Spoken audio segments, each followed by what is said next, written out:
Hi everyone, it's Bonnie here and I'm happy that you're able to join me. Today's card features a gorgeous digital image by Syberia Designs, Lotus White. I've watercolored this image a couple of times, but today's card is all about colored pencils on colored cardstock. I can't even remember the last time that I worked with my colored pencils, so I was excited to pull them out for this project. The image was printed on this soft pink cardstock and then die cut to card front size, 4 inches by 5 1/4 inches. I'm working with Castell Polychromos colored pencils. These oil-based pencils are considered to be very high quality. These are just a few things that I've noted about them. They are easy to blend, the colors are beautiful and vibrant, they sharpen to a very fine point, and breakage is rare.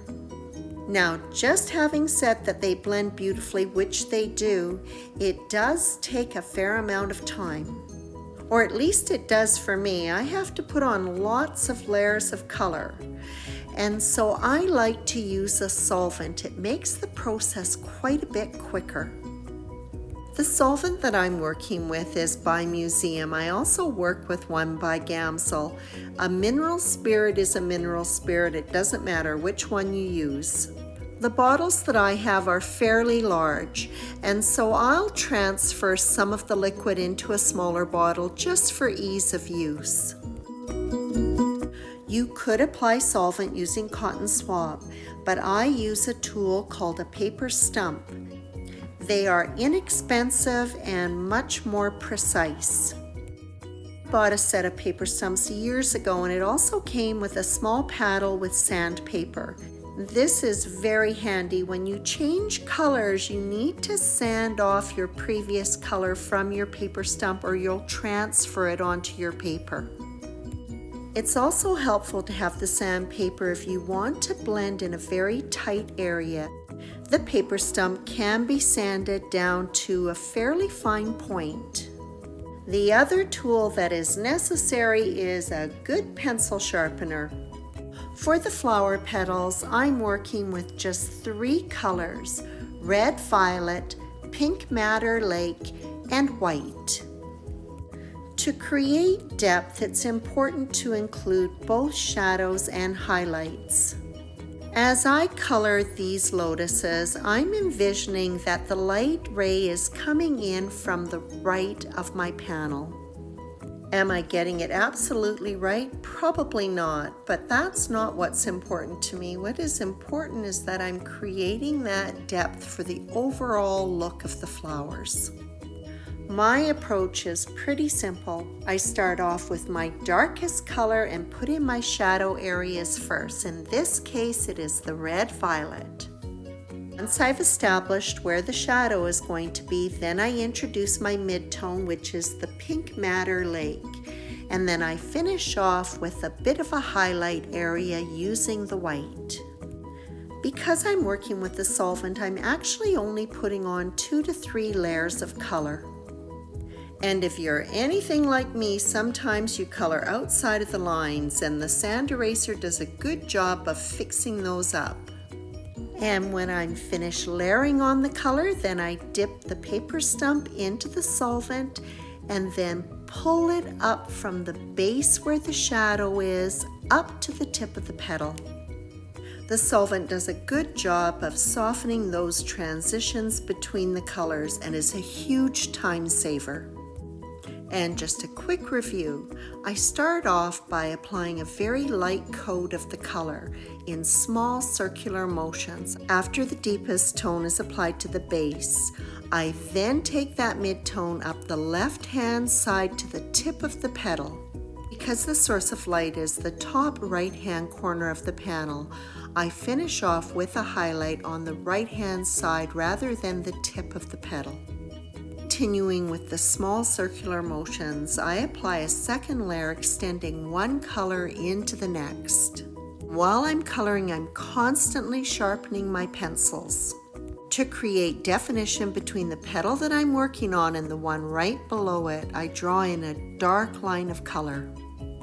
And this petal is finished up by going back to the mid-tone and just overlapping where the two colors meet just to improve the blend. But the heavy lifting is going to be done with the solvent.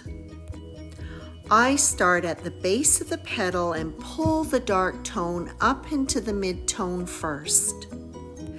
So it's pretty obvious that there's not a good blend between the highlight and the mid-tone.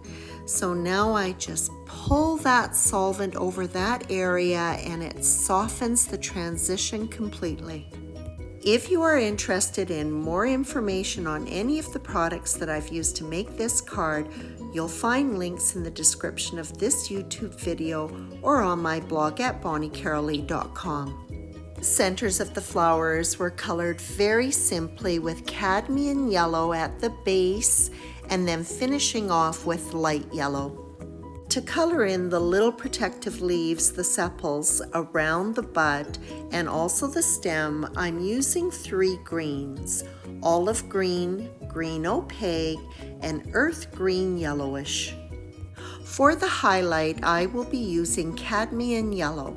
These little leaves are colored in the very same way as the flower petals.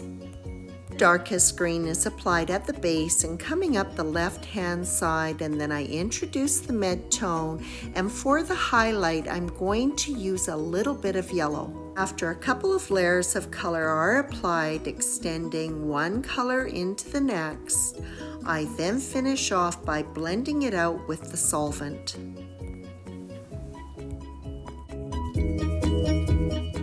To color the stems, I start with my darkest green on the left-hand side and then work through my mid-tones to my highlight on the right.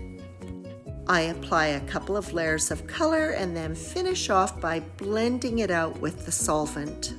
My pencil sharpener is kept right on hand to keep those points nice and sharp on the pencils. I'm going to finish off this panel with a little bit of splatter, so I pop it into a protective box to try to contain the mess. I'm using white gouache, my go-to for splatter. This water-based paint is quite thick, so I water it down slightly. The gouache is being applied with a fan brush by Picket Fence Studios. This is a very inexpensive brush and does a great job of applying the splatter. After the gouache is completely dry, which doesn't take very long, the panel is attached to a black mat which measures 5 3/8 by 4 1/8 inches. And then on it goes to a card base that is A2 sized, 5 1/2 by 4 1/4 inches. The card is finished off with a simple die cut sentiment by Simon Says Stamps, hand lettered Happy Birthday. I use a few clear confetti topped with Nouveau Crystal Drops Morning Dew as a finishing touch. That wraps up this card featuring a gorgeous digital image by Alex Syberia design, White Lotus. This image was colored simply using Faber-Castell pencils. Using a solvent really helps to achieve a quick and easy blend. I hope you enjoyed today's video, and as always, I appreciate your visit.